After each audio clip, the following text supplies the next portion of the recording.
A dark lesson from Shining China. Blogs.economictimes.indiatimes.com. A dark lesson from Shining Chennai today, 12:33 am. For many of us in India, and indeed in the rest of the world, the Chinese economic story has been seen for what it is, a country determined by its leadership's sheer will to lift its people first out of paddy fields, then out of Dickensian factories, and finally into the first world, all in the span of almost a human lifespan. Such is the glow of this truly impressive progress, conducted in breakneck, monomaniacal speed, that the same, many of us may believe that the means to achieving such an end is worthwhile, any means. This, you can't make an omelette without breaking eggs. A wisdom received a reality check with the news of the death of Chinese human rights activist, dissident and Nobel Peace Prize winner Liu Xiaobo on Thursday. Detained for almost a decade on the charge of inciting subversion of state power, Liu, not allowed to receive medical attention for his liver cancer available only abroad, died under guard in a Chinese hospital. What was it that made the Chinese leadership want Liu behind bars? His words: hatred can rot a person's wisdom and conscience.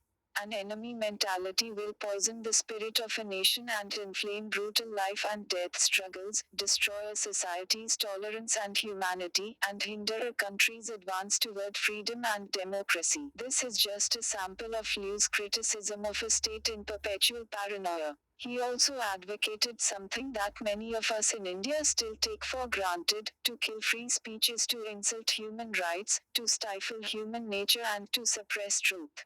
In Liu's example, both what he believed in and what he had to go through because of his beliefs, we can choose to learn two valuable lessons. 1. Bartering freedom of speech and the human dignity that comes with it is not necessary to push progress. China, one must remember these days, is not the only rich nation. And 2. We should be aware and thankful that for all its discontents and inanities involving censorship of the most banal things, for all its Iram Sharmilas and Vinayak Sens, Indian democracy has not made brutality its default position. May we remember that India is not China in this aspect, and ensure it never does. Comments. Visit website. Palaj Nihalani, Censor-in-Chief. Blogs.economictimes.indiatimes.com. Palaj Nihalani, Censor-in-Chief.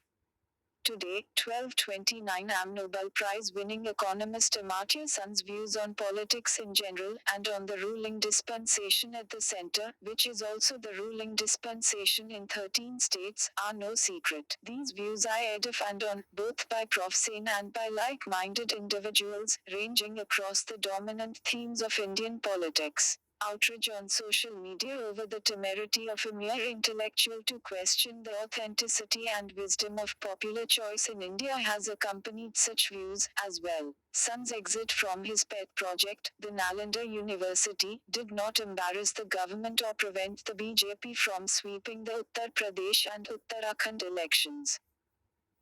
So, when the Central Board of Film Certification (CBFC) seeks to eliminate words that it thinks would offend the powers that be, was its chief Palaj Nihalani carrying out the mandate of those who appointed him? Or was he merely strutting like the rooster who imagines his rousing call makes the sun rise in the morning? What has Nihalani achieved? He has once again given grist to the intolerance mill.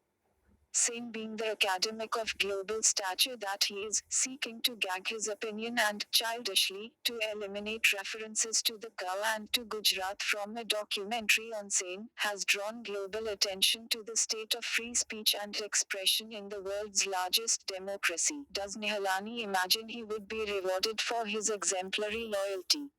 Indians, in other words, remain at risk. Sundry newspaper, online forum of TV channel could expose them to toxic words such as cow, and, at the same time, Nihalani's exertions have brought to the government criticism on curtailment of freedom of expression and censorship. Nihalani should, perhaps, stick to his usual turf of guarding tender Indian morals from anatomical liberties on celluloid. Comments. Visit website.